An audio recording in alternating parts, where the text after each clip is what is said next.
കണ്ണൂരിലെ പറമ്പിൽ നിന്ന് കണ്ടെത്തിയ നിധി വസ്തുക്കൾ പുരാവസ്തു വകുപ്പ് പരിശോധിച്ചു.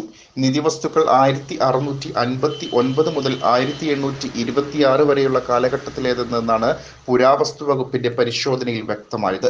17 മുത്തുമണികൾ, 13 സ്വർണ്ണ പതക്കങ്ങൾ, കാശിമാലയുടെ 4 പതക്കങ്ങൾ, ഒരു സെറ്റ് കമ്മൽ, വെള്ളി നാണയങ്ങൾ ഉൾപ്പെടെയുള്ളവയായിരുന്നു ആദ്യം കണ്ടെത്തിയത്.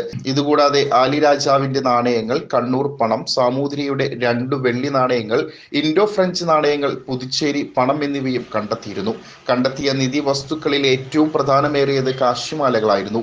വെനീഷ്യൻ ഡക്കറ്റ് എന്ന സ്വർണ്ണ നാണയങ്ങൾ ഉപയോഗിച്ചാണ് കാശിമാലകൾ നിർമ്മിച്ചതെന്നാണ് പുരാവസ്തു വകുപ്പിന്റെ കണ്ടെത്തൽ. അത് ഇറ്റലിയിലെ വെനീഷ്യയിലെ 3 ഭരണാധികാരികളുടെ കാലത്ത് നിർമ്മിച്ചതാണെന്നാണ് കരുതപ്പെടുന്നത്. 1659 മുതൽ 1674 വരെ ഭരിച്ച ഡൊമിനിക്കോ കൊണ്ടാരിന, 1752 മുതൽ 1762 വരെ ഭരിച്ച ഫ്രാൻസിസ്കോ കോണ്ടാൻ, 1763 മുതൽ 1778 വരെ ഭരിച്ച ആൽവിസ് മൊസാനിഗോ എന്നിവരുടെ കാലഘട്ടത്തിലെ ഡക്കറ്റുകളാണ് കണ്ടെത്തിയിട്ടുള്ളത്.